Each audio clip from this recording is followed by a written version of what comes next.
La jornada del día de hoy estará a cargo de la doctora Daniela Dupuy, quien es abogada, fiscal coordinadora de la Unidad Fiscal en Delitos y Contravencionales Informáticos de CABA, directora del Observatorio de Cibercrimen y Evidencia Digital en Investigaciones Criminales, OCEDIC, directora de la Diplomatura Internacional en Ciberdelincuencia y Tecnologías en Investigaciones.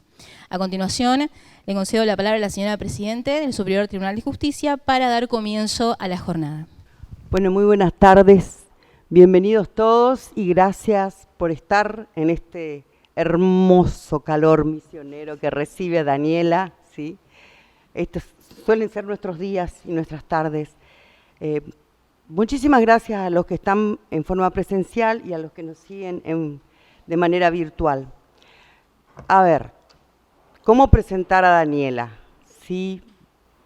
Daniela es como esa amiga que uno nunca ha visto, pero la tiene. ¿Sí? La tiene en su agenda, la tiene en su teléfono, contesta todas las preguntas, responde todos los audios. Daniela también es amiga de un queridísimo amigo en común que se llama Santiago Tamendi, a quien le mandamos todos los saludos. Y Daniela podría definirse como ¿todos han visto El secreto de sus ojos? ¿Todos han visto esa película? La podríamos vestir de otra manera, la podríamos teñir de negro, la podríamos mandar a vivir a cualquier otro lugar, pero lo que no podríamos sacarle jamás es la pasión. Y lo que Daniela tiene por su trabajo es pasión. Pasión aparte de la capacidad incita en ella de poder colaborar con un poder legislativo para que nos dicte las mejores leyes en esto que viene siendo un flagelo, como ella misma lo dijo esta mañana, y poder darse un tiempito para venir a estar con nosotros en lo que sería un breve esquema y después de esto dar una patada inicial para ver cómo nos organizamos el año que viene y poder tener más capacitaciones y más profundizaciones en las capacitaciones que pretendemos se hagan. Daniela fue algo súper importante en algo que lamentablemente nos llevó a ser noticia nacional e internacional y una gran colaboradora con nuestra SAIC, a quien agradezco la presencia y a todos los jueces que intervinieron en ese trabajo. Y bueno, yo siempre digo que como sociedad nosotros corremos detrás del viento. Primero está la sociedad que nos provoca los cambios y después estamos nosotros que pretendemos acudir a esos cambios. Lo que hoy entendí y escuché de ella en la legislatura es que Daniela pretende ponerse al frente y nos quiere ayudar a eso para que nosotros provoquemos el viento, ¿sí? Para que esto sea preventivo y el viento pase y no sea una tormenta que nos deje a todos agotados. Prevenir, prevenir, prevenir, esa es la palabra que me quedó y esa es la palabra con la que creo que me voy y con la que vamos a trabajar todo el año que viene. Muchísimas gracias, sabemos que ha hecho un gran esfuerzo en todo el día, ha trabajado toda la mañana, ha trabajado toda la siesta y hoy trabajará con nosotros, así que espero que la disfruten, que la expriman. Nosotros somos hoy somos Brito, no el del banco, ojalá. Somos Brito, el del LAM, porque la tenemos en exclusiva y eso no es poca cosa. Muchísimas gracias y muy buenas tardes.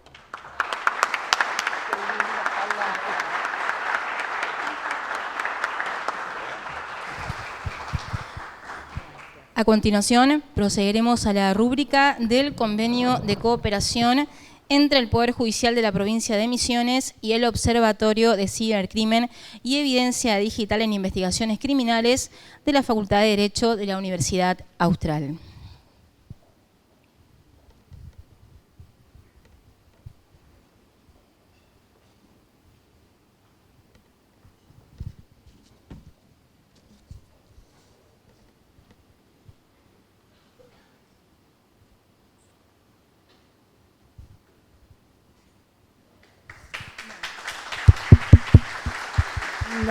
Lindas palabras las de la doctora, las de Rosana, porque para mí, desde el primer momento que comenzamos a intercambiar ideas, a intercambiar cuestiones que creo que las dos pensamos en lo mismo, con las mismas bases, con los mismos principios, con las mismas metas y quizás con lo mismo que pretendemos para un poder judicial eficiente. Más allá de tener un amigo en común, querida Rosana, como Santiago Tamendi, que lo conozco hace tantos años, creo que claramente nos unen ideales, ¿no? Y gracias, señor ministro, también, y todos los ministros que están aquí presentes, y a todos ustedes, colegas, ¿sí?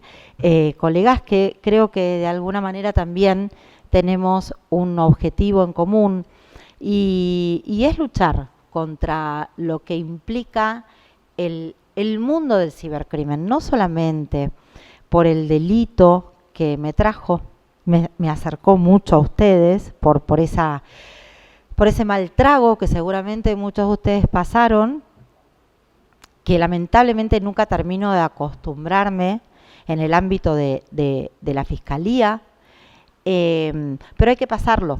Y de la manera que hay que pasarlo es, lamentablemente, hay que asimilar que muchas veces personas que podemos conocer y respetar, lamentablemente están sospechadas de cometer delitos como tales y tener que actuar en consecuencia. Y eso creo que es muy difícil, ¿no? Pero hay que hacerlo, porque concretamente es un flagelo que no podemos permitir que nos toquen a nuestros niños, a nuestras niñas y adolescentes. Entonces, es verdad, como lo decía la doctora, prevenir, pero a veces no alcanza y pasa al estadio y a la instancia donde nosotros tenemos que actuar, que es el ámbito judicial, cualquiera sea el rol que nos toque, ¿no? Como juez, como fiscales, como investigadores. Y ahí tenemos que estar a la altura de las circunstancias. Entonces, simplemente la charla de hoy es para hacer un intercambio de experiencias, ¿no? Yo simplemente transmitir mi experiencia, sobre todo a mí me reta constantemente, yo estoy muchas veces sentada donde ustedes están sentados hoy, porque esto nos desafía a estar siempre actualizados, aprender cada vez más, porque los ciberdelincuentes realmente cada vez sofistican más sus conductas y cómo el Estado no va a estar a la altura de las circunstancias para contrarrestar ese efecto nocivo. Y ahí tenemos que estar nosotros, siempre actualizados, nunca detrás, siempre a la par o más. Y ese creo que es para todos nosotros un gran desafío, pero es el que nos obliga a estar siempre capacitándonos, actualizándonos. Y como es un tema apasionante, es verdad lo que dijo la doctora, yo siento pasión por esto, pero también creo que es un compromiso, ¿no? Es un compromiso para la sociedad. Creo que los fiscales, sobre todo, cuando impera un sistema acusatorio y nos toca investigar casos desde que comienza la investigación hasta llevarlo al juicio oral, es un compromiso y una responsabilidad muy grande para con la sociedad. Al menos yo la vivo así, ¿no? Desde la objetividad y demás, desde el estudio, pero bueno, hay que darle respuestas a la sociedad. Y esto, de alguna manera, yo lo aprendí con un gran querido amigo, que seguramente la doctora lo conoce muy bien, que es Germán Garabano, cuando él estaba a cargo de la gestión de Fiscalía General, nos dijo algo así como, el cliente de ustedes es la sociedad. Y es así. Nosotros trabajamos para ellos en estos casos, cuando hablamos de un caso tan complicado como el que nos unió, estamos hablando de defender a nuestros niños, ¿no? Pero bueno, dicho esto, quisiera, por favor, con esto puedo cambiar, ¿verdad? Muchos de aquí seguramente ya están familiarizados con el mundo del cibercrimen. De hecho, con el doctor Martín hemos compartido espacios académicos, y con la gente del SAIC también, con Federico, que está allí atrás. O sea, siempre estamos en contacto para compartir y para intercambiar ideas y desafíos. Para quienes se están introduciendo en este mundo, creo que lo más importante es decir que para las investigaciones en entornos digitales no solamente tienen importancia los delitos informáticos, los que están incluidos dentro de nuestra ley 26388, porque hoy, para la comisión de cualquier tipo de delito, se requiere recolectar evidencia digital, para cualquiera. Siempre vamos a buscar en un homicidio, en una aportación de armas, siempre vamos a querer saber un poco más de esa persona. Entonces seguramente vamos a recurrir a cuál fue la última actividad que llevó a cabo la víctima, qué fue lo último que buscó en Google el victimario, el autor, qué amigos tiene en las redes sociales, y esto es simultáneo. Seguramente esta no va a ser la prueba fuerte, pero les puedo asegurar que nos va a complementar muchísimo. Pero al mismo tiempo, si vamos a incautar teléfonos celulares o dispositivos de almacenamiento informático, es muy probable que allí, en un caso, por ejemplo, de narcotráfico, de narcomenudeo, necesitemos analizar esos dispositivos para saber cuál es la actividad que llevó a cabo. Y esto nos implica no solamente conocer cuál es la dinámica de lo que es la extracción de la evidencia digital, el análisis de la evidencia digital, qué puntos de pericia pedirles a los especialistas, sino saber perfectamente cuáles son las herramientas forenses que voy a necesitar para llevar a cabo tal estudio. Podemos tener los mejores expertos, pero si no tenemos las herramientas forenses, muchas veces no podemos avanzar mucho más.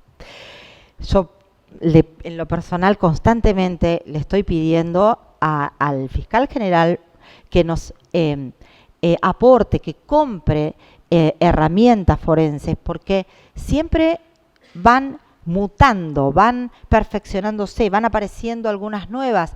Y eso se traduce en eficiencia en la investigación informática del juez, del fiscal, cualquiera sea el sistema de que se trate. Yo hace 10 años, perdón, pero me voy a sacar el saco. Hace 10 años que empecé con la especialización en ciber. Y la realidad de la historia es que era una cosa tan distinta a la que es hoy, porque cuando se especializó la Fiscalía de Cibercrimen, cada tanto ingresaba a la Fiscalía un caso. El autor estaba en la Ciudad de Buenos Aires y la víctima estaba en la Ciudad de Buenos Aires. No había una coordinación entre los autores. Hoy, sin embargo, y ustedes seguramente lo saben bien, hablamos de organizaciones transnacionales complejas de cibercrimen, con lo que esto implica. ¿Sí? Ya decimos organizaciones, ya estamos con un desafío importante. Transnacionales ya nos lleva a otro lugar, ya nos lleva a un lugar en el que los autores se encuentran en diferentes países, las víctimas se encuentran en otros países totalmente diferentes, y la evidencia digital, esa que necesitamos para comenzar a investigar eficientemente, la tiene Microsoft, Twitter, TikTok, Twitter, y a ellos debemos recurrir para que nos den esa evidencia digital. Pero ¿dónde están ellos? No, ellos están sedes principales en Estados Unidos y a lo mejor toda su información se fragmenta en varios servidores alojados en diferentes países. Entonces, ese principio de territorialidad, de soberanía nacional que nos enseñaron a todos en la facultad, ¿dónde queda? Porque no me sirve el principio de territorialidad, porque necesito que rápido Meta me mande la información del sospechoso. Pero Meta no está obligado a hacerlo. Entonces, aquí vienen otros desafíos muy interesantes también. El tiempo. El tiempo es nuestro peor enemigo. Entre que se comete el delito en el ciberespacio, llega al investigador y el investigador comienza a aprender la maquinaria para llegar a individualizar a la víctima. ¿Qué pasó con la evidencia? Se fumó. Yo hoy decía en la legislatura, un arma, un teléfono celular, es raro poder desintegrarla. Sí, totalmente. A lo mejor la podemos hacer desaparecer, podemos tirarla al río. La evidencia digital se desintegra en 2 minutos. Si yo le envío a la doctora Rosana un mensaje a través de mi mail amenazante y yo sé que la doctora me va a denunciar, lo borro, le hago doble borrado y lo hago desaparecer. ¿Sí? A lo mejor puede quedar algún vestigio allí, pero la evidencia fue. Entonces, si nosotros realmente no actuamos rápidamente frente a esto, lo pagamos, perdiendo el caso, literalmente perdiendo el caso. Y los desafíos acá son muchos. Hablábamos hoy con legislatura, los 2 primeros puntos, adaptación de normas de fondos, códigos penales, que ustedes me dirán, pero nuestro Código Penal tiene una ley de delitos informáticos del año 2008. Pasaron un montón de cosas después del año 2008. Entonces hay que adaptar. ¿Qué es un ransomware, por ejemplo? Un ransomware es una encriptación de un sistema informático en el que seguramente el delincuente le va a pedir a la víctima que plata, bitcoins, transferidos a una billetera virtual, que tiene que pagar si quiere recuperar esos datos. Díganme en qué artículo del Código Penal está subsumido esa conducta. Ustedes me pueden decir, bueno, es una extorsión, la tenemos tipificada. Claro, pero las características de lo que es claramente un ransomware no tiene absolutamente nada que ver con lo que legisló el legislador en el año 1940. ¿Sí? ¿Por qué? Porque la víctima pueden ser cualquiera de ustedes, pero también puede ser una empresa, puede ser una multinacional, puede ser una infraestructura crítica. ¿Leyeron en las noticias la semana pasada que un sistema de salud se le cayó toda? 3 sistemas de salud, se le cayó todo el sistema porque le pidieron rescate.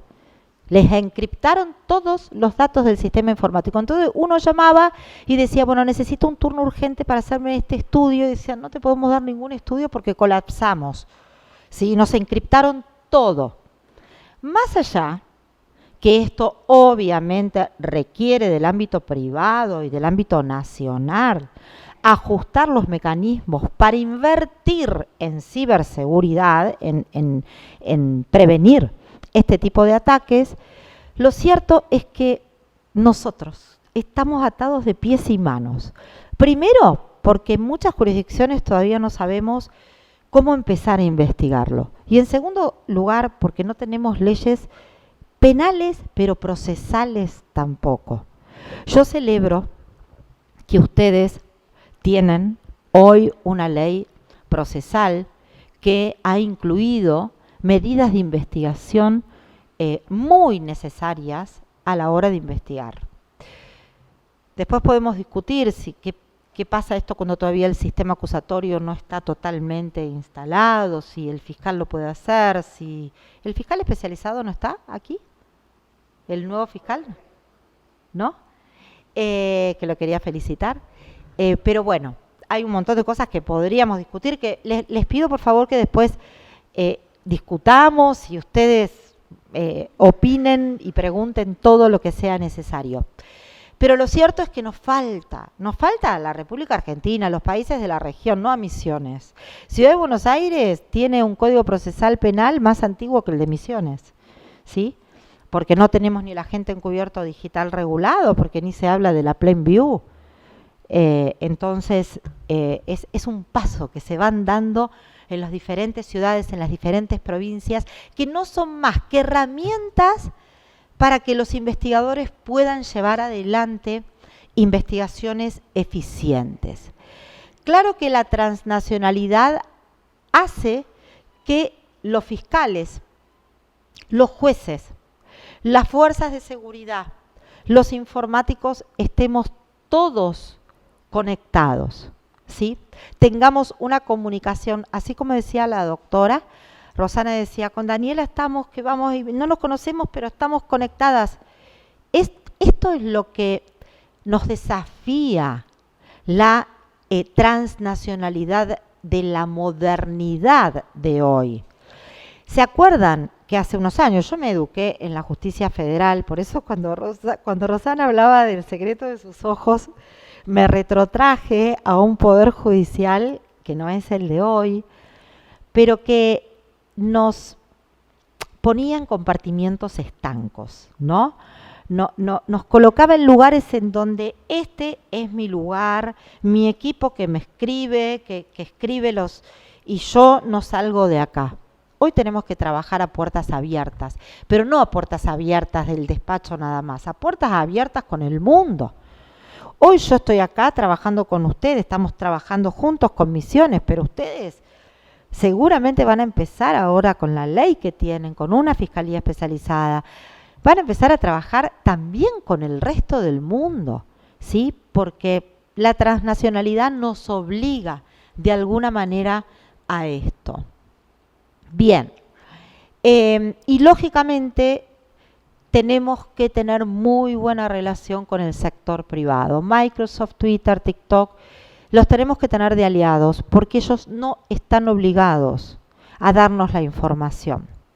Entonces, nos la dan si quieren, cuando quieren, como quieren, donde quieren. Esto es así. Entonces, si nosotros podemos llegar a profundizar esos contactos y a decir, acá, punto de contacto de Misiones. Me presento frente a el representante de Meta, al representante de los bancos, esto nos agiliza obtener la información, conocer a ciencia cierta cómo la tenemos que pedir, obtenerla y con esa información que es muy, pero muy importante para investigar, llevar adelante investigaciones eficientes y en corto plazo, porque este es otro desafío, corto plazo. ¿Sí? Como la evidencia se borra, necesitamos claramente cambiar un poco nuestro chip y decir, más allá de los plazos de la ley, decir esto hay que resolverlo rápidamente porque la evidencia nos gana, ¿sí? Saben ustedes que la Convención de Budapest es como nuestra carta magna de alguna manera para los que investigamos o los especializados en cibercrimen. Argentina ha suscrito en el año 2017 a la Convención de Budapest y ella, el Consejo de Europa, nos reta y nos obliga, o nos sugiere, pero nos obliga también, a adaptar constantemente nuestras normas de fondo, a cambiar los códigos procesales, a profundizar los vínculos de cooperación internacional y a estrechar estos vínculos con el sector privado. Estos son los 4 pilares del cibercrimen, básicamente. Yo después les voy a contar qué se los di cuando terminemos esto, porque, a ver, simplemente contarles cómo nació el observatorio, nació en pandemia. Yo estaba aburrida en mi casa y sentí como una necesidad de algo, me parecía como que había algo que faltaba, ¿sí? Como que investigábamos los casos y demás, íbamos a los imputados, pero era el caso y nada más. Y consideré ahí como que la sociedad le estaba faltando algo, le estaba faltando nada más y nada menos que información. La información para prevenir, como decía, la doctora recién, para conocer qué es lo que pasa, cuál es la foto de lo que hoy ocurre en un sitio en el que se mutó con la pandemia y se agudizó a partir de ella, que es que los delitos hoy día se cometen más en un ámbito del ciberespacio que en el ámbito físico. Pero es muy sencillo, es más fácil, es mucho más fácil individualizar al que roba el banco y sale de la casa y hace todo el trayecto y quizás en el banco espera a la señora que acaba de cobrar su jubilación, le arrebata la cartera y sale corriendo. Es muy fácil con las cámaras que hay hoy en día en todas las ciudades poder detectar quién es, que sentarse frente a una computadora y en el anonimato, tras el anonimato, poder ir probando esto de captar los datos sensibles y datos personales de cualquiera de nosotros. Y digo de cualquiera de nosotros porque literalmente es de cualquiera de nosotros, ¿sí? Yo hoy contaba una anécdota, que la conté a la mañana, que siempre la cuento para que se den cuenta que en casa de Herrero Cuchillo de Palo, el año pasado, o hace un par de años, estábamos con mi marido en un país, llegamos al hotel, hizo el pago él con su tarjeta de crédito, subimos a la habitación y apenas llegamos a la habitación suena el teléfono. Él atiende el teléfono y yo paro la oreja y escucho que él dice, sí, lo hicimos con American Express. ¿Quiere los datos? Sí, espere que la voy a buscar. ¿Qué es lo que vas a dar? No voy a dar los datos de la tarjeta, pero si ya las diste abajo, ¿por qué las vas a dar ahora? A mí me piden los datos, es la gente de acá del banco, del lobby del hotel, que hay un número que creo que se equivocaron en la tarjeta y escucho que le da todos los números de la tarjeta de crédito. Fecha de caducidad, no se la des la fecha de caducidad, 06 del 26. Código de identificación, no le des el código de verificación de identificación, 737. Bajo ahí, porque ya no me daba bolilla mi marido, bajo al lobby y le digo, escúcheme, arriba ustedes no están llamando a la habitación 310, ¿verdad? Para corroborar y pedir otra vez los datos de la tarjeta, no. Dice, lo que nos está pasando es que desde afuera nos tomaron el sistema, tienen el registro de todos nuestros huéspedes, ven a la habitación que nosotros asignamos y llaman inmediatamente para pedir las tarjetas. Digo, bueno, pero eso ustedes lo tienen que avisar. ¿Por qué no lo avisan? Porque habla de una vulnerabilidad de ellos que no invirtieron lo que tenían que invertir para evitar que esto ocurriera. Entonces, ¿quién lo paga? Nosotros. Esto es clarísimo en todos los ámbitos, que lo pagamos nosotros. Pero decirles que cualquiera de nosotros puede ser víctima de este tipo de delitos, sí, cualquiera. Entonces, empezar a profundizar estos conocimientos me pareció muy importante, pero también ir a la sociedad y decir, esto es lo que pasa, esto es lo que nos puede pasar. Esto no tiene que ver con personas de bajos recursos económicos o sociales, no, esto tiene que ver, esto es absolutamente transversal, en clases sociales y en edades, sí. Y entonces así nace el OCEDIC, que empezó como algo muy chiquito y debo reconocer que ha crecido muchísimo gracias a que yo empecé solita, pero hoy somos más de 50 los que trabajamos codo a codo en prevenir, en ayudar a prevenir, en capacitar a todos los operadores para que esto se replique de alguna manera. Y esto, la UFEDICI, vuelvo a la Fiscalía Especializada, investigamos como acá también, porque leí la ley que crea la Fiscalía, investigamos todos los delitos, todo lo que es daño informático, accesos ilegítimos, fraudes informáticos en todas sus formas, pero esto me desvela y es el ataque a nuestros niños. Es la explotación sexual infantil, es la mal llamada pornografía infantil y es realmente una de las cuestiones que internacionalmente no se pueden frenar. Conocen a National Center for Missing Children, ¿verdad? Una ONG de Estados Unidos que por ley federal todas las empresas, Microsoft, Microsoft, Twitter, TikTok tienen la obligación, etcétera, tienen la obligación de reportarle a esta ONG cuando sus robots de inteligencia artificial detectan que los usuarios, es decir, cualquiera de nosotros, comparte, comercializa, difunde o produce videos de niños y niñas siendo abusados. Cuando hablo de imágenes y videos, quienes trabajan en esto saben perfectamente de qué estoy hablando, pero quienes nunca vieron una imagen, un video de estas características, estoy hablando de videos, muchas veces de muchos minutos, a veces de horas, en los que se está abusando sexualmente a un bebé, a un nene de 2 años, de 5, de 6. Y eso no solamente se consume, sino que se difunde, se produce, se comercializa, se vende con bitcoins, etc. ¿Cuál es el objetivo final o el primer objetivo? Abusar sexualmente de los niños y, en muchos casos, provocar lo que es la trata de niños y niñas. Entonces, bajo penas altísimas, las empresas reportan inmediatamente a Missing Children. Solamente 5 países en el mundo no tiene legislado la explotación sexual infantil.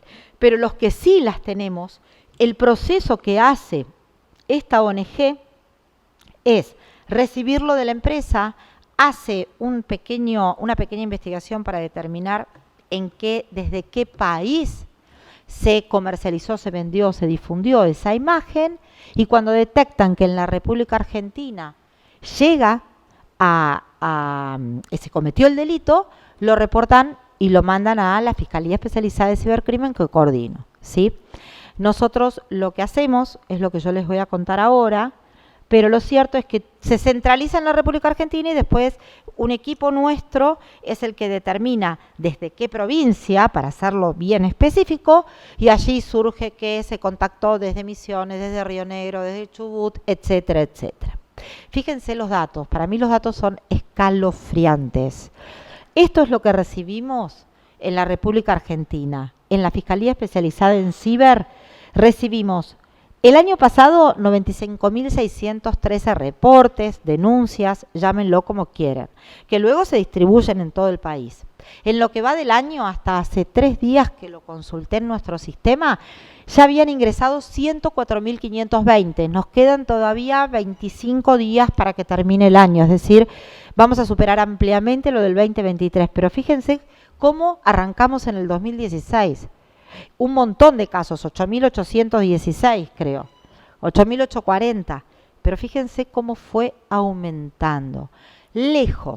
Lejísimos de disminuir, esto va a seguir aumentando. Lamentablemente va a seguir aumentando. Pospandemia se disparó de una manera tremenda. Y esto lo consultamos con un montón de colegas de otros países y estamos en la misma situación. Pero Argentina está dentro de los 10, el top 10, ahí estamos nosotros como siempre. Siempre dándola, ¿no? Ahí estamos, lamentablemente. Miren, así se ha distribuido la cantidad de reportes por provincia. Misiones tiene 800 y pico.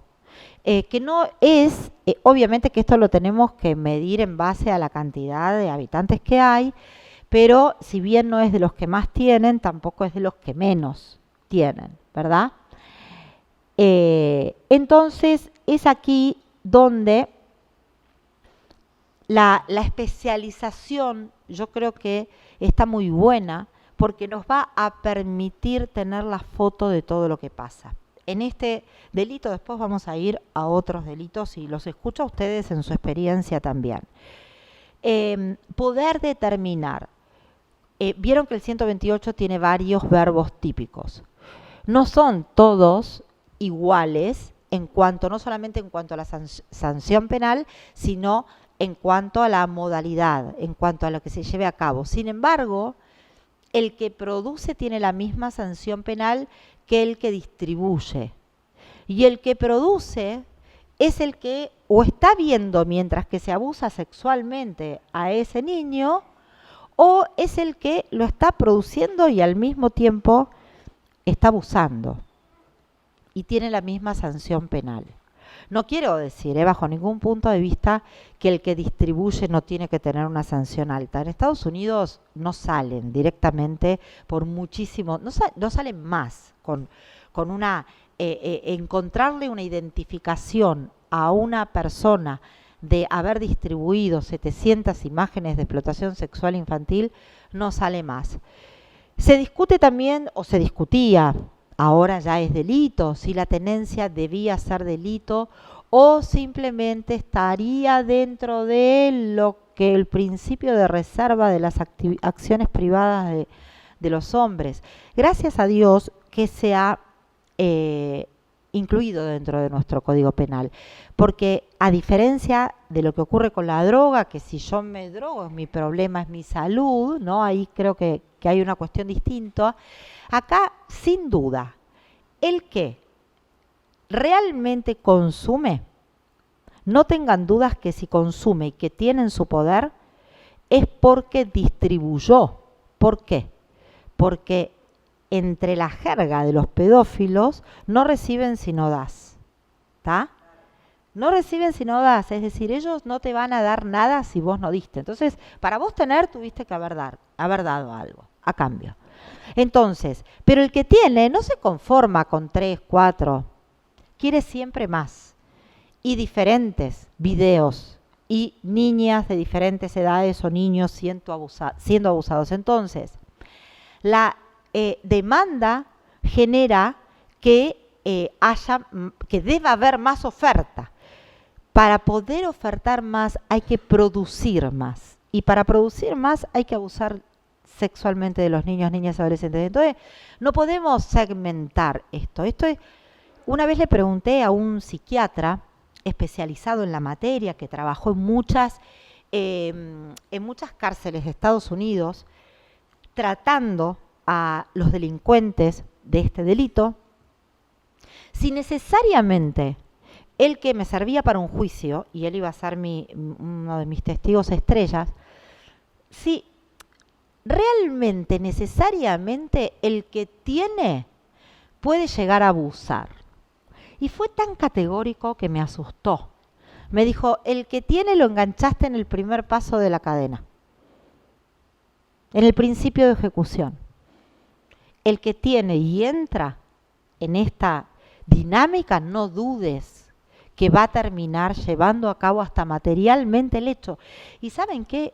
No sé la experiencia de ustedes, pero yo lo veo en la fiscalía, que comenzamos un caso de explotación sexual infantil, analizamos los dispositivos de almacenamiento informático, encontramos conversaciones de un adulto con un menor pidiéndole fotos y videos desnudos, vemos cómo los ingresa y comparte en una red internacional de explotación sexual infantil, pero también advertimos que justamente esa persona es el maestro de ese niño que lo viene contactando hace un montón de tiempo. Y cuando hablamos con los padres, niño, cámara Gesell, lo abusó sexualmente también. Y cuando profundizamos la investigación, no es solamente con él, sino con 10 o 15 amiguitos, que ninguno se los decían entre ellos por vergüenza o por miedo, pero cuando sale a la prensa, empiezan a venir personas de 40 años a la fiscalía diciendo, este profesor nos viene abusando hace 25 años a nosotros, ¿sí? Y nunca se denunció, nunca se investigó. Las nuevas tecnologías hacen que todo se sepa más, que cualquiera de nosotros podamos filmar, podamos descubrir y podamos compartir evidencia o prueba, ¿sí? Antes esto no pasaba. Entonces, hoy están más expuestos, pero corren, y corren fuerte. Porque después tenemos el desafío de la Deep Web. No es que solamente vamos a encontrar que ellos están, que van a tener toda la información en los discos duros. Muchas veces están en la nube, esa información. Ok, está en la nube. ¿Qué es la nube? ¿Dónde está la nube? ¿Tenemos permiso para extender ese registro a otro sistema informático cuando detectamos que está en la nube? Y el principio de territorialidad y de soberanía nacional, ¿tendré que pedirle permiso a alguien para ir a la nube? Es decir, los informáticos no tienen por qué saberlo, aunque sí, porque lo podemos conversar, pero nosotros, los jueces, los fiscales, somos los que tenemos la obligación de hacer este razonamiento, porque si yo fuera abogado defensor, me haría un festín. Yo creo que todavía tenemos en nuestro país defensas tranquilas. Cuando tengamos defensas más aceitadas, nos van a poner al jaque muchísimas cuestiones que hoy estamos haciendo en el marco de una investigación que internacionalmente se está investigando, se está discutiendo acerca de si está bueno o no, de que si esto es posible o no es posible. La realidad es que no tenemos otra opción, porque si no podemos ingresar a la nube, ¿permiso de quién? ¿Qué sé yo dónde está la nube? Yo necesito ingresar a la nube y la nube está relacionada con una clave que tiene justamente el imputado. Es una extensión del sistema informático y ya. ¿Sí? Yo lo voy a defender y lo voy a interpretar de esa manera. Lo hago en mis juicios y en mis investigaciones, porque ahí está todo. Entonces, si realmente no nos damos cuenta que allá está todo, en el más allá cada vez más, vamos a perder todos los casos y todas las investigaciones. Las redes peer-to-peer. Así comenzó la gran operación que nos llegó a Misiones, a través de la red peer-to-peer. Todas esas computadoras son diferentes usuarios ubicados en diferentes partes del mundo que están detrás de esa computadora, facilitando, ¿se acuerdan del Ares? ¿No? Sí, son muy jóvenes algunos. Sacamos música, ¿sí? Facilitamos para que otros tomen temas musicales y nosotros tomamos aquellos que nos interesan y somos una red abierta, pero en definitiva ponemos y sacamos. Esto es lo mismo. Lo que ponemos y lo que sacamos, lo que compartimos y lo que tomamos son videos de abuso sexual de niños, niñas y adolescentes. Bien. Así funcionan.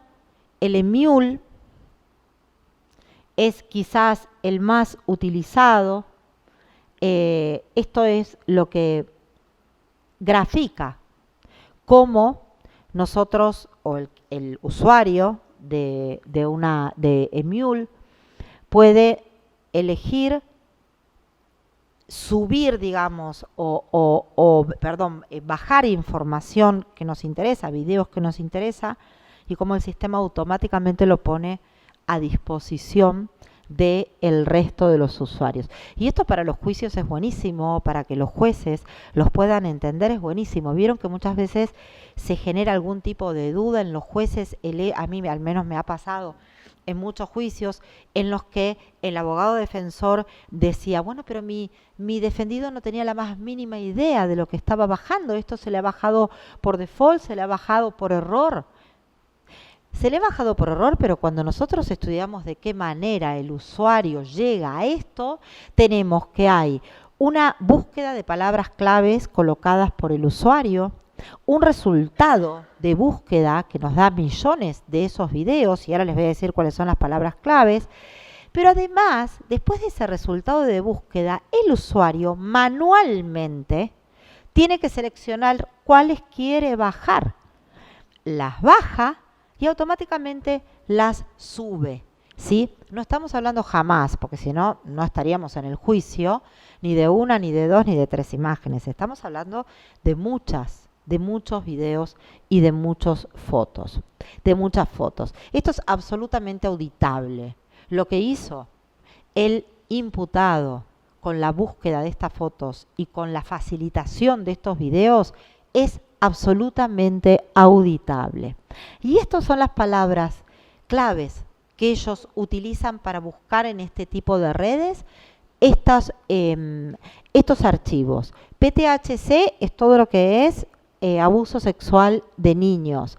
Pero claro, a veces son más específicos, porque les gusta el PTHC 5 years old, 7 years old, toddler, bebés, hasta 2 años. Entonces ellos van buscando y el sistema te tira todo y después ellos tienen que seleccionar. Un médico, pediatra, en un juicio dijo, yo bajaba todas películas para ver con mis hijos. Qué bueno, del listado que teníamos, que eran 98.000 películas, ¿sí? Todas respondían a PTHC 2018. ¿Alguien conoce la película PTHC 2018? ¿Alguien conoce la película Lolita Gay? ¿Alguien conoce la película PTHC Anal Incest? Y eso eran los patrones de búsqueda y así bajaba todo. Esto es, no quiero decir fácil porque no les estaría dando un enorme crédito a los cuerpos de investigaciones que tan bien hacen el trabajo y que nos aportan a los fiscales y a los jueces. Yo considero que es un factor determinante como son las pericias y los análisis que ellos hacen. Yo realmente aquí está uno de los representantes del SAIC y creo que es muy importante el trabajo en equipo, ¿sí? El trabajo en equipo entre fiscales, jueces y los informáticos. Esto es fundamental. Si vamos a hacer compartimientos estancos y vamos a decir, porque yo soy del FBI, o yo soy la fiscal y la que dirige todos, estamos en el horno. Cada uno desde su rol. Acá yo siempre digo, no hay estrellas verdaderas. Es todo un equipo que cada uno desde su rol cumple una misión fundamental. Y es hacer justicia, nada más y nada menos, ¿no? Bien, lamentablemente, como esto va mutando, hoy lo que también nos desafía y muchísimo son los grupos de WhatsApp, los grupos de Telegram y de Signal, que están totalmente encriptadas las comunicaciones y que no nos queda otra alternativa de incluir allí un agente encubierto, como ustedes lo acaban de legislar.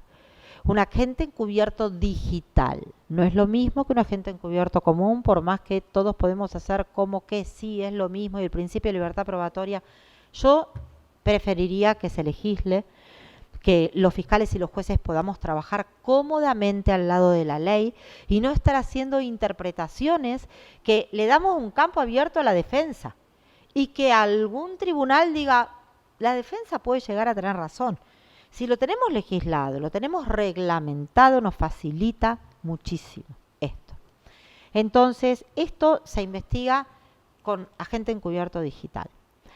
Obviamente reglamentado, como ustedes lo tienen en cuanto a lo que es el tiempo, en cuanto a la creación del perfil que ustedes van a tener que llevar a cabo, en cuanto a la posibilidad y el permiso de cometer delitos, por esto de que si no doy, no me dan, y en 2 minutos te captan que no sos parte de ellos, en crear un perfil usado, un perfil, porque si tenemos un perfil de 3 seguidores, por ejemplo, en 2 minutos se dan cuenta que no somos de ellos.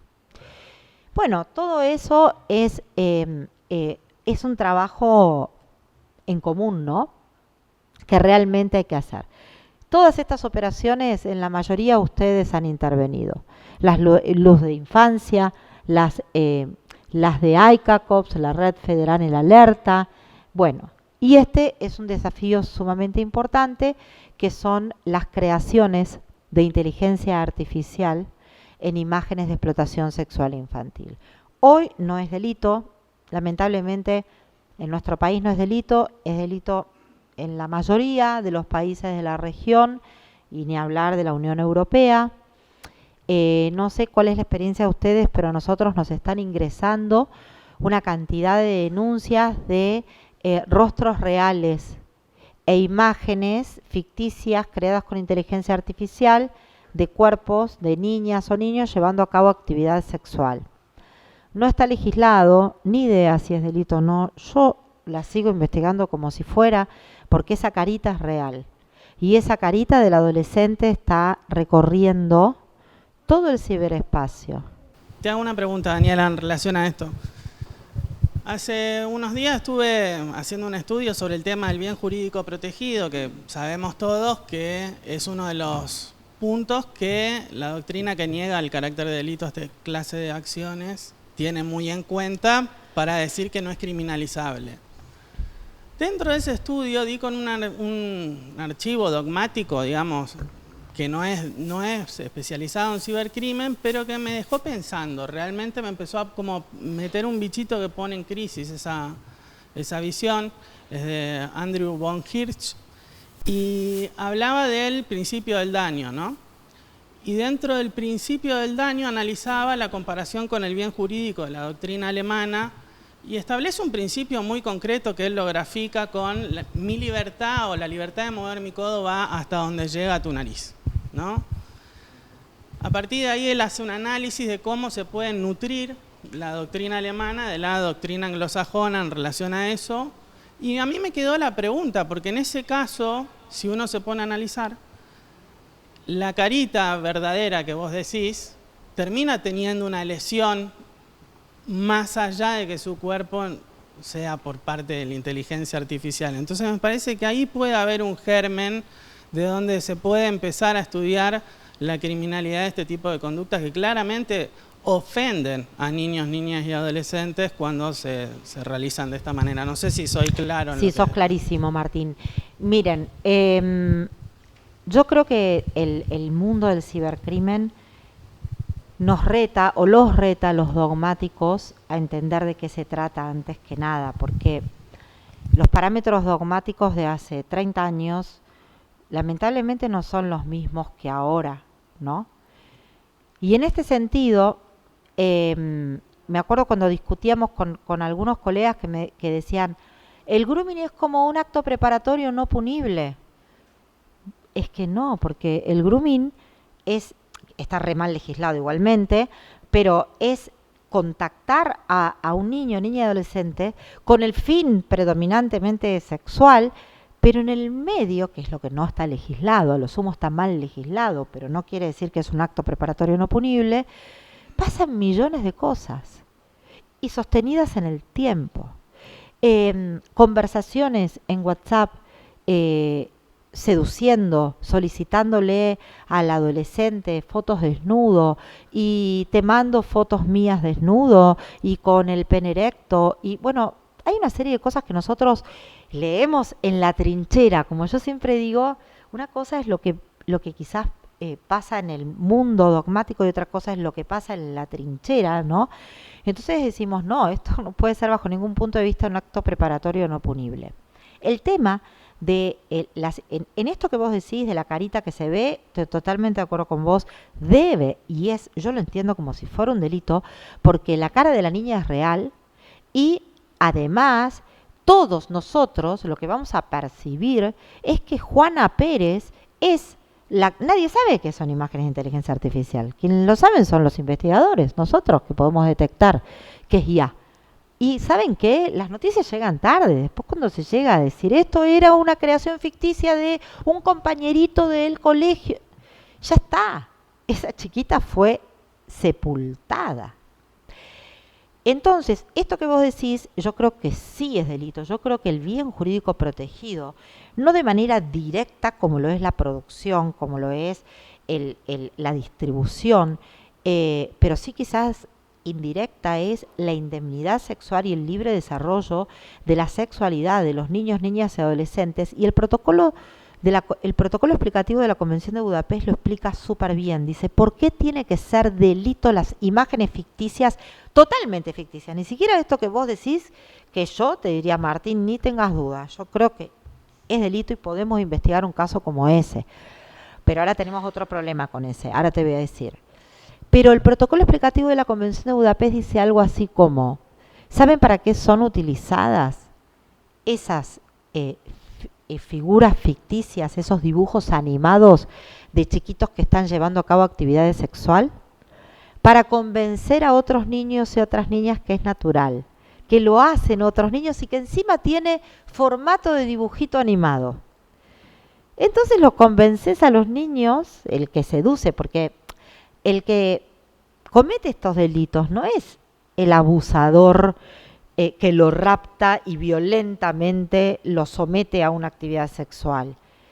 El autor de este delito es un psicópata que tiene desdoblada su personalidad y tiene una seducción absoluta frente a los niños. Absoluta. No me digan ni me pregunten cómo, pero es increíble. Y papás que me dicen, yo educo bien a mis hijos. No, te juro que no tiene nada que ver con la educación que le demos.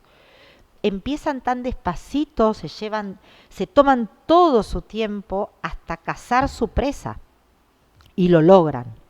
Entonces, por eso, quizás con una sanción menor, de cuando estamos hablando de los niños, yo soy totalmente partidaria de que debería la imagen total ser tipificada. Y este ejemplo que vos das y el que vos acabas de dar, lo que nos está pasando, que no sé qué experiencia tienen ustedes, pero lo que nos ingresan son caritas de nenas, por lo general, reales, que vienen los padres diciendo, mira, los compañeritos de colegio hacen esto, esto y esto,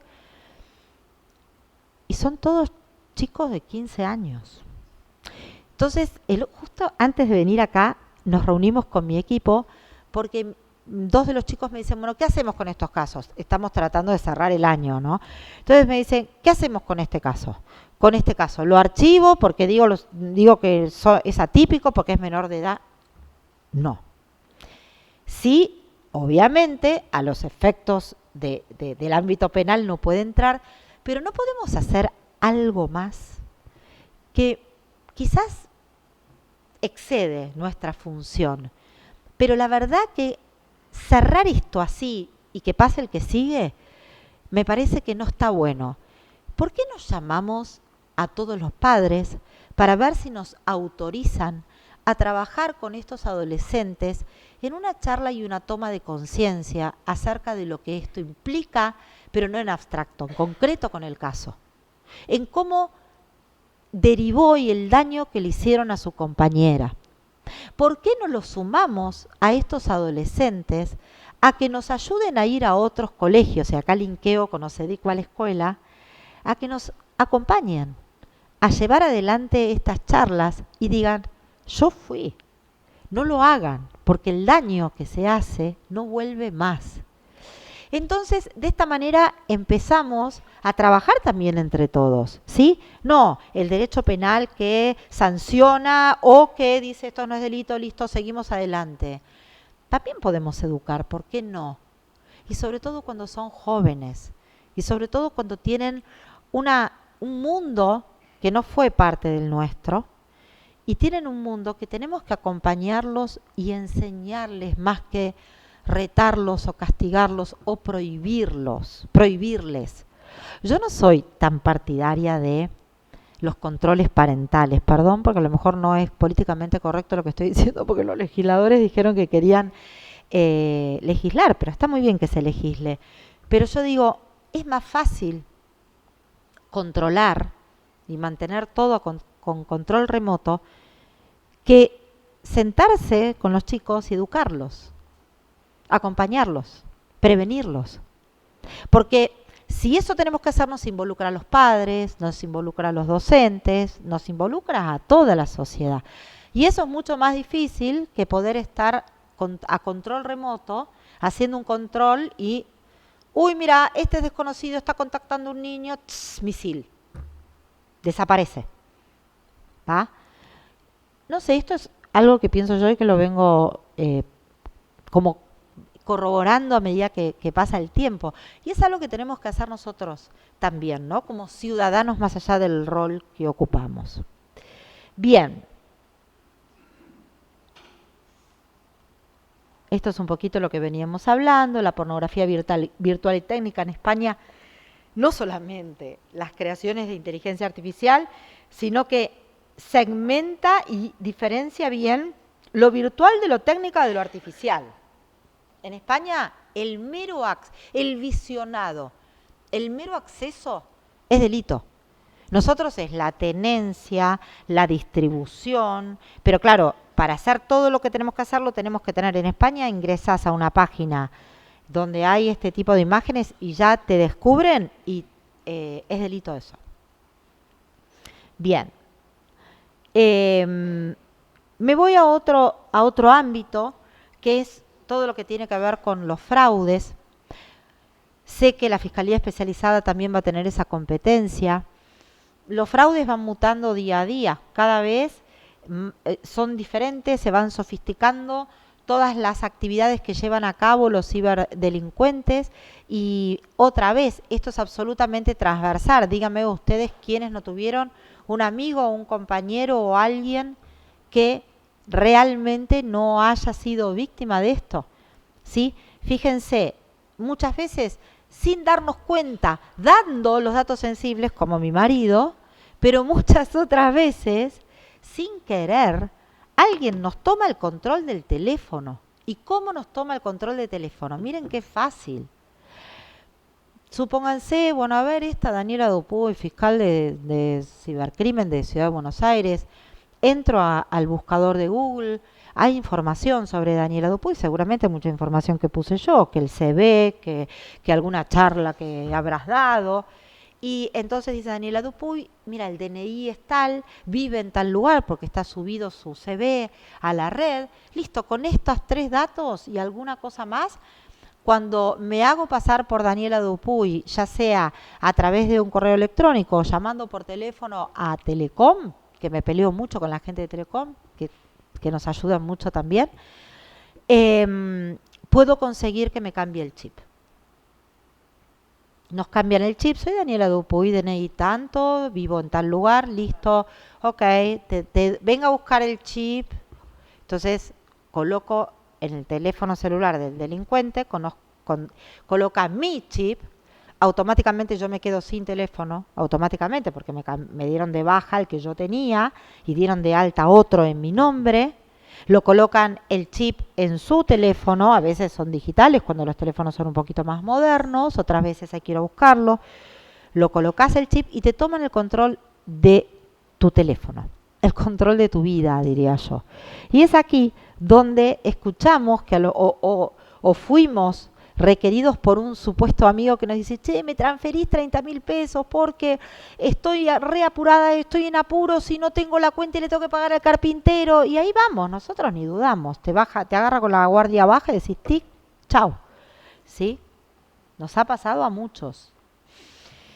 Eso es el SIM swap.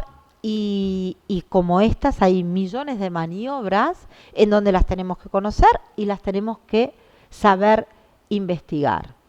Todo lo que tiene que ver con violencia de género digital no está legislado. Tenemos una difusión de imágenes sin autorización. Por ejemplo, en algunos países se llama revenge porn, en la que una pareja en un lugar privado, fuera del alcance de la mirada de terceros, toma fotos o videos sexuales para ellos y después uno corta la relación y el otro por venganza la difunde. Lo que genera es un mal irreparable, un gravamen irreparable. He tenido casos de mujeres que han venido a la fiscalía, 2, que dijeron, la semana pasada una me dijo, me quise quitar la vida con pastillas porque ella estaba de novia con una persona que cuando ella quiso le cortó la relación y esta persona empezó a hostigarla constantemente, digitalmente, y ahí se junta digitalmente y personalmente. La iba a buscar al trabajo, se le paraba frente al balcón de su casa. Volvé conmigo, por favor, porque no sabés lo que te va a pasar. Amenaza por ahí, hostigamiento constante. Un día le crea un perfil falso con el nombre de ella y a través de ese perfil ella supuestamente ofrecía sexo y puso la dirección de su trabajo. Y en el feed del Instagram le subió todas las fotos y los videos que se habían sacado en la intimidad, cuando eran pareja. Y la chica me decía, obviamente me echaron del trabajo porque me venían a buscar al trabajo porque yo supuestamente vendía sexo. Puso una foto de mi perfil súper erótica y la chica era pero lo más común, ¿no? Y mirá todo lo que subió. Encima algunas de esas fotografías tocadas con IA para que ella pareciera, digamos, más exuberante. Bueno, me dice, yo la semana pasada me tomé pastillas porque en mi casa me dieron vuelta la cara, me echaron del trabajo, mi actual pareja quiere cortar la relación. yo no puedo vivir más así. ¿Qué pueden hacer ustedes? ¿Qué puede hacer nosotros? ¿Qué podemos hacer nosotros? Bueno, las conductas son contravenciones. Tienen una sanción contravencional de 300 pesos. Acá no. En Buenos Aires sí, pero es lo mismo que nada.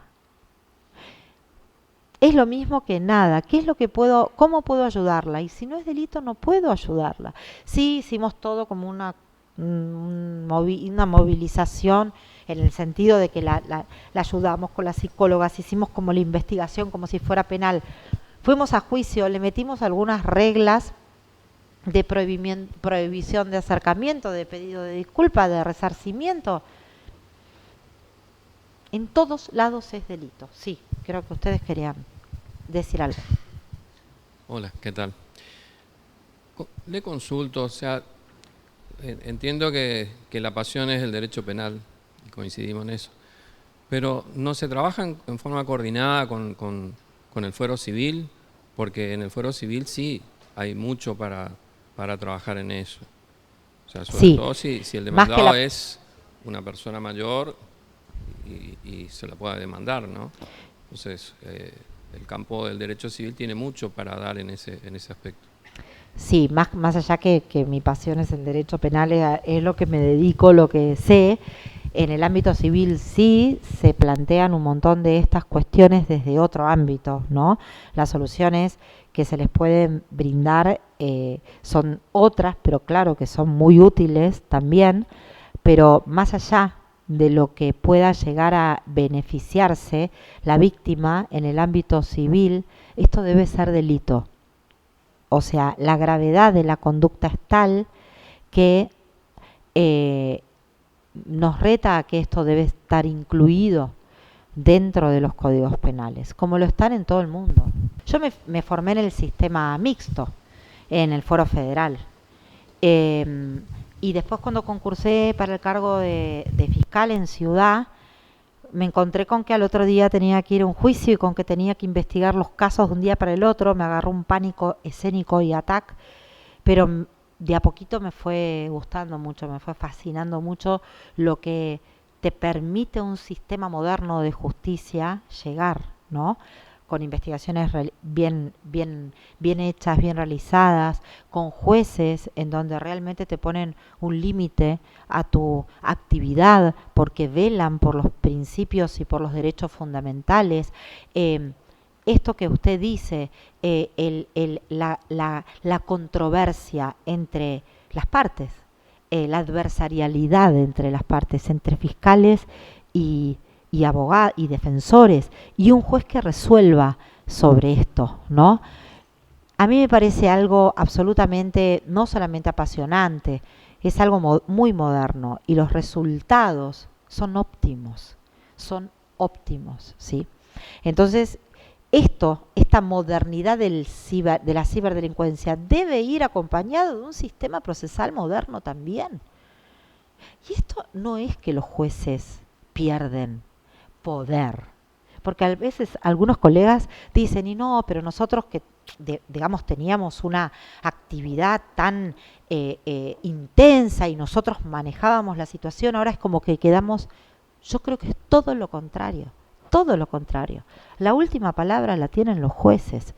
Ellos son los que van a controlar fehacientemente si la información que está suministrando el fiscal es de alta calidad o no.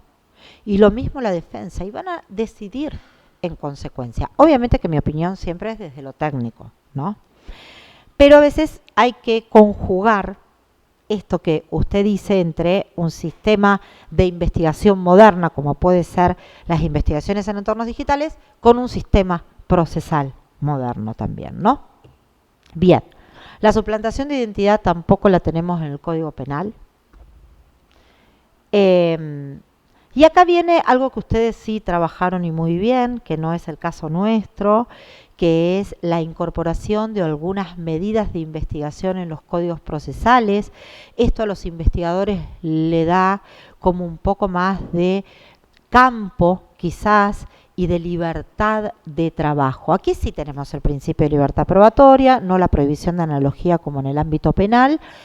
En el ámbito penal no podemos investigar un delito como si fuera porque es parecido a tal, principio de legalidad es o no es. Acá jugamos un poquito más porque tenemos el principio de libertad probatoria y decimos, bueno, nosotros que no tenemos el agente encubierto digital como ustedes, decimos, bueno, tenemos el agente encubierto, es como si, pero lo ideal sería es que no fuera como si, es que lo tuviéramos como ustedes hoy lo tienen. Un análisis de lo que es la plain view, nosotros no lo tenemos, ustedes hoy lo tienen, ¿sí? La diferencia entre lo que es una evidencia digital y la necesidad de hablar de datos y no de hablar más de cosas, de no hablar más de objetos, ¿está? Porque cuando vamos a secuestrar droga, vamos a secuestrar armas, sí estamos hablando de cosas y objetos. Cuando estamos hablando de evidencia digital, estamos hablando de datos. Esto es la cosa, sí, que porta el dato. Esto, por más que se haya secuestrado 30 en un allanamiento, el allanamiento no es exitoso. Porque no sé todavía qué hay acá, qué contiene acá. Hasta que yo lo traslade a ustedes, ni idea si fue exitoso el allanamiento, ni idea si el imputado tiene o no tiene. Y esto, ¿saben para qué? Es muy útil para la prensa. A veces a nosotros nos pasa en Cava, y el allanamiento fue exitoso porque secuestraron 30 dispositivos en una casa, 25 en otro. No, si no sabemos todavía si hay lo que estamos buscando. Entonces, esta diferencia, si no la plasmamos en los códigos, es también un problema o un desafío. Reitero, hoy ustedes seguramente, nosotros se los puedo asegurar, tenemos defensas pasivas, por así decirlo, porque todavía no están en su gran mayoría, no quiero decir que todos, pero en su gran mayoría jornadas. Cuando la defensa empieza a trabajar, sobre todo en los ámbitos acusatorios, creo que se van a dar una serie de discusiones sumamente interesantes. Y después, esto que ustedes también trabajaron en lo que implica la plain view, no es lo mismo que un juez ordene un allanamiento en esta sala, en donde seguramente vamos a buscar abajo de la silla, si tenemos una orden de registro, nos registrarán a todos, punto. Esa es la expectativa que hay en estas 4 paredes, que un juez permita ingresar al teléfono mío. Acá pueden encontrar, les puedo asegurar, 10.000 veces más cosas que en un ámbito físico. Cosas mías, cosas de mi marido, si mi hijo usó o mi hija usaron este teléfono hace 2 años, cuestiones que tienen que ver con la privacidad, con la intimidad, o quizás cometieron un delito y acá está. Entonces, ¿hasta dónde llegan los expertos cuando analizan los dispositivos de almacenamiento informático? ¿Quién controla eso? ¿Sí? Porque les puedo asegurar que si damos rienda suelta encontramos de todo. Pero ¿cuál es la expectativa razonable de privacidad? Acá, en estas 4 paredes, claro, clarísimo. Acá no. Entonces, esto que ustedes se incorporó, Misiones incorporó en su legislación, está muy bueno. Es la plain view. Lo que vale son los hallazgos casuales. Estoy buscando un archivo o una foto de abuso sexual de niños, niñas y adolescentes y me topo con una conversación entre un adulto y un menor que le pide esa imagen. Hallazgo casual, válido. Y ustedes así lo ponen en su ley. Perfecto. Ahora, ¿qué pasa si ustedes, digo ustedes porque son acá el staff de investigadores, están buscando A, encontraron A y siguen buceando y buscando y encuentran B, C, D, claro, porque se quedaron 8 horas más. Che, mirá lo que le encontramos a Daniela Dupuy, mirá lo que tiene, mirá. ¿Quién controla eso? ¿Se puede auditar? Sí, se puede auditar, pero ¿quién lo controla? ¿Sí? Eso no es válido. Si se encuentra B buscando A, señor juez, mire, me está pasando esto. encontré B. Es como cuando vamos a los allanamientos a buscar droga y encontramos. Pero acá les podría decir que es más difuso, ¿sí? Sobre todo si entramos a la nube, sobre todo si extendemos. ¿Quién ordena esa extensión? Porque ustedes lo tienen en la ley nueva, ¿eh? ¿Quién ordena la extensión a otro sistema informático como es la nube? Por ejemplo, lo tiene que hacer el juez. Sí o sí, siempre. Siempre. En España hay un artículo específico que así lo ordena. La Deep Web es la Internet superficial que es cada vez más utilizada por los delincuentes para no poder individualizarlos. La nube, hablamos de la cantidad de información, hablamos de inteligencia artificial. Bueno, pronto vamos a tener a los jueces robots. Internet de las cosas. Los jueces cuando ordenan secuestrar, allanar un lugar, muchas veces pueden no tener en cuenta, o sería buenísimo que sí tengan en cuenta, las cosas que están conectadas a Internet. Ejemplo, los relojes inteligentes. Usted me puede decir, ¿qué información me va a dar un reloj inteligente? El reloj inteligente te da la información de la frecuencia cardíaca que tenía el marido cuando se murió la mujer a las 3 de la mañana, que se hizo el dormido y llamó a la policía y dijo, apareció muerta. A ver, cuerpo médico forense dice que a las 3 de la mañana falleció. A ver su frecuencia cardíaca que sale nada más y nada menos que del reloj. ¿Eso quiere decir que él lo mató? ¿Él la mató? No, pero vamos, que nos tira una línea, ¿no? De a dónde partir, quizás. ¿Es la evidencia más fuerte? No, pero que la complementa o que nos direcciona, quizás puede ser.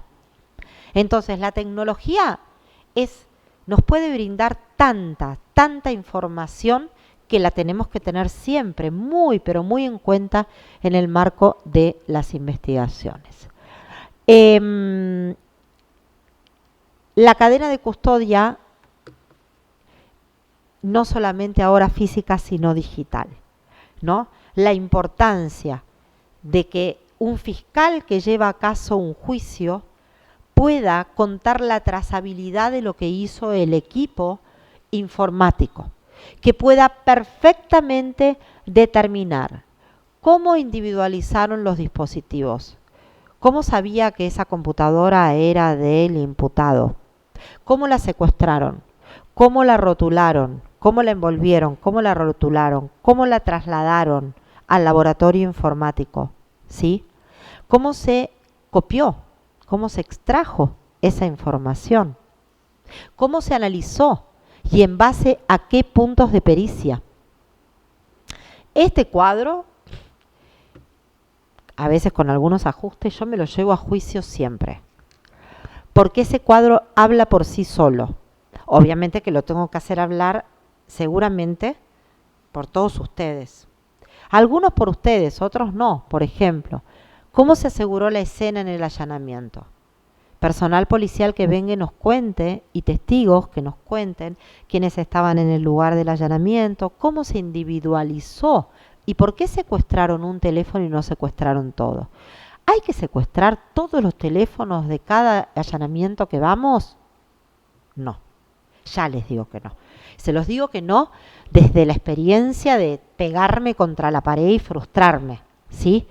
Porque yo era de las que secuestraba todo, por las dudas, que cómo le vamos a secuestrar acá, y si acá hay, y nos estamos llevando solamente esto, claro, pero yo a ustedes los mato, sí, con cada allanamiento que hago, los cargo de un trabajo que no me van a poder responder en tiempo y forma, y es lógico, ¿sí? Entonces, una investigación un poquito más profunda de parte de quien le toque investigar, juez o fiscal, para decir, y lo más probable que de las 4 personas que viven en esa casa, el responsable sería Juan Pérez. Vamos con los dispositivos de Juan Pérez. Secuestramos las computadoras, secuestramos los teléfonos de Juan Pérez, ¿sí? Entonces, el que secuestró los teléfonos de Juan Pérez, que es el personal policial, va a explicar en el juicio. Bueno, yo secuestré los teléfonos de Juan Pérez porque hicimos una investigación que todo nos daba que el principal sospechoso era Juan Pérez. Y por una cuestión estratégica, y ¿por qué no? Para no abarrotar al laboratorio informático, secuestramos, individualizamos estos dispositivos y son estos los que los guardamos en una bolsita, los precintamos y lo trasladamos al laboratorio. Entonces, después va a pasar a declarar, ¿cómo te llamas? ¿Cómo? Patricia. Pasa Patricia y dice, bueno, yo estaba en el laboratorio esperando que vinieran esos dispositivos, los tomé, los desprecinté, le saqué el envoltorio, saqué el disco y enchufé el UFED. Enchufé el UFED y empezamos a copiar y a clonar toda la información que había en este teléfono, en este disco, ¿sí? ¿Cómo lo patentaste? ¿Cómo lo registraste? A través de un acta que la firmó el secretario, que la firmó tal.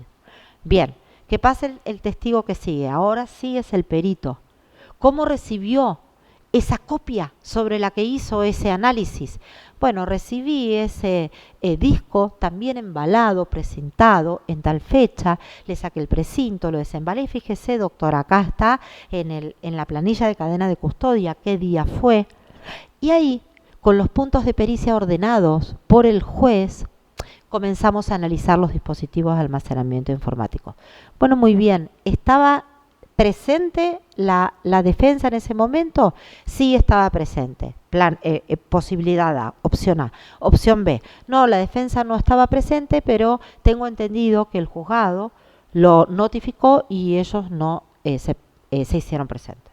Listo. ¿Cuáles son los resultados a los que usted arribó? Bueno, los resultados fueron los siguientes.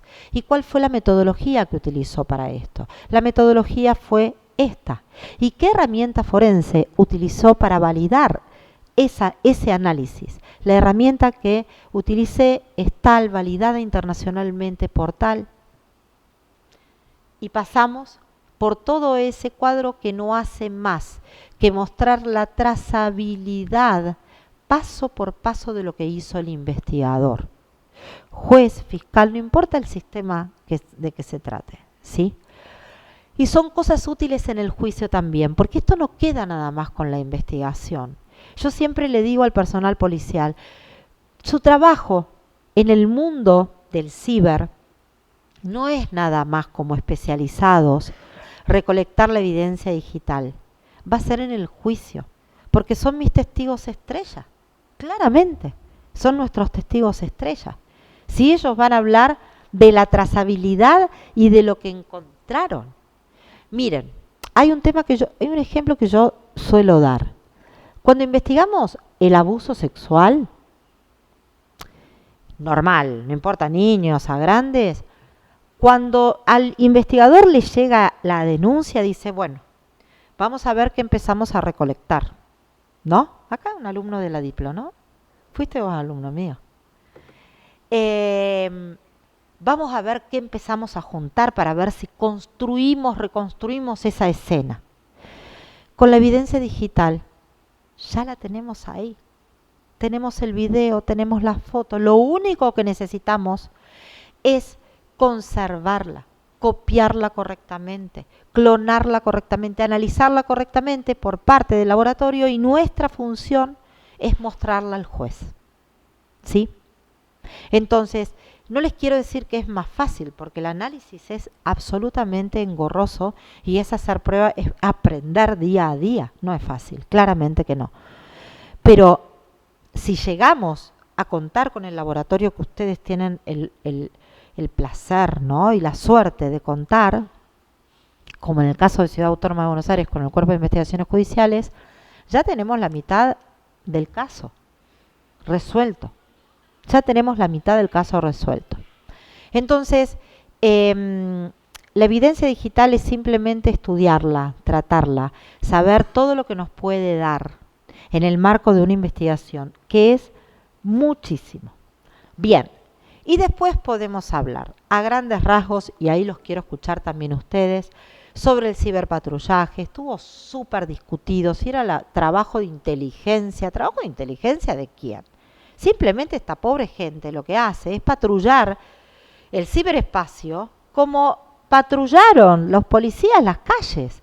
Lo que pasa es que vieron que ahora como que se complejizó y se llevó todo al ciberespacio. ¿Qué mejor tener personal especializado que patrulle las redes? ¿Cuál es el límite? La privacidad. Todo esto es en fuentes abiertas.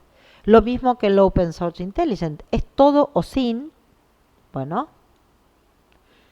OSINT también es en fuentes abiertas. Es procesar una cantidad de datos y de información del sospechoso que nos va a ayudar a nuestra teoría del caso, a nuestra estrategia o hipótesis de investigación. Esto ustedes lo tienen, y con todo esto, que también lo tiene España, el plazo específico, el nombre verdadero del perfil, la exención de responsabilidad de quien intercambia este tipo de imágenes. El reconocimiento facial también debería estar legislado. Hoy el UFED no nos abre todos los teléfonos, y no duden que hoy en día aquí está todo. Toda la información a veces no la podemos abrir, porque las herramientas son teléfonos muy modernos y las herramientas forenses no nos da para abrirlos. ¿Por qué no puede el personal policial, con orden del juez, colocar ese teléfono frente a su rostro y que se desbloquee? Y les hago una pregunta, por ejemplo, cuando hacemos las ruedas de personas, ¿sí? El sospechoso no quiere ser parte de esa rueda. ¿Lo dejamos que se vaya a la casa tranquilo o lo ponemos como sujeto de prueba allí? ¿Qué diferencia si se niega y qué pasa? ¿Lo dejás irse? Se hace por fotografía. ¿Cómo? Por fotos. Por fotos. No se lo puede obligar. Porque si le pones 2 policías al lado, lo estás señalando. ¿Y la extracción compulsiva de sangre? Bueno, eso es distinto. Eso sí se lo toma como objeto. Sí, está bien, en eso coincidimos. Bueno, en Estados Unidos les diría que ya tenemos nosotros jurisprudencia que así lo asemeja, lo asimila a la extracción compulsiva de sangre, ¿sí? No estamos hablando de la acción declarativa, estamos hablando de que la persona se le obliga a poner su huella dactilar. Entonces, esto es todo un desafío, ¿eh? Yo no quiero decir que estoy a favor o en contra, aunque estoy a favor. Pero es que si no empezamos a innovar con medidas modernas frente a conductas que son realmente modernas, no vamos a llegar nunca. Siempre con el respeto a los derechos fundamentales. Siempre incluirlo en las legislaciones. Por eso soy pro de las legislaciones, para que se reglamente, ¿sí? Para que se reglamente y se pueda utilizar correctamente. Si yo no tengo la posibilidad de hacer un reconocimiento facial, como de hecho no lo tengo, entonces lo pido al juez, lo pido a los jueces. Y a veces me lo dan y otras veces no, depende del juez que me toque. Cuando solicito estos reconocimientos, porque yo ya sé que el UFED que tengo no va a abrir esto, entonces hay jueces que dicen que sí porque ponderan, por ejemplo, el interés superior del niño, la proporcionalidad, la razonabilidad, y hay otros jueces que te dicen no porque lo interpretan como una acción declarativa. Bueno, entonces quizás si se puede llegar a legislar, ¿sí? Es una herramienta más que se les da a los investigadores para que siempre de la mano de la ley se pueda llegar a más evidencia. Lamentablemente, cuando de investigaciones en entornos digitales se trata, nos tienen que dar al Estado más herramientas. No podemos continuar con los parámetros de hace 50 años o 40 o 30. Todo se moderniza, las leyes deben modernizarse también y las investigaciones también. Bueno, y esto que entiendo que, si mal no leí, en la ley ustedes lo tienen, esto es una disrupción importante, ¿no? Esto es bien disruptivo. El software a distancia, yo no sé si todos saben qué es, pero creo que lo tienen regulado como acceso remoto, ¿no? El acceso remoto, si es este que yo les digo, es poner un malware en el dispositivo del imputado para que él lo acepte y ahí le entras a todo, ¿no? Búsqueda de información almacenada en sistemas, graba y preserva datos de tráfico sobre las comunicaciones, cosa que de otra manera no se puede hacer.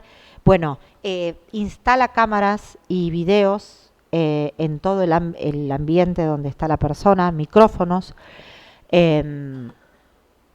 proporcionalidad y razonabilidad. Yo ni siquiera me animaría, si no lo tengo legislado, a plantear.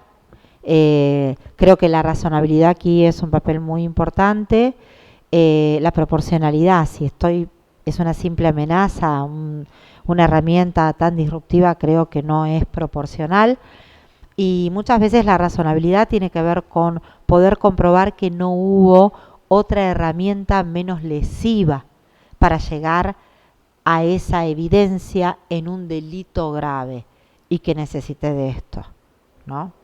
Creo que de eso se trata. Con esto soy un poquito más respetuosa, ¿no? No quiere decir que con el resto no, pero quizás con el resto tengo una posición más tomada porque leí mucha jurisprudencia afuera. Está el reconocimiento facial, ya es algo en Estados Unidos, está súper discutido y es algo muy aceptado, pero esto genera muchas controversias a nivel internacional.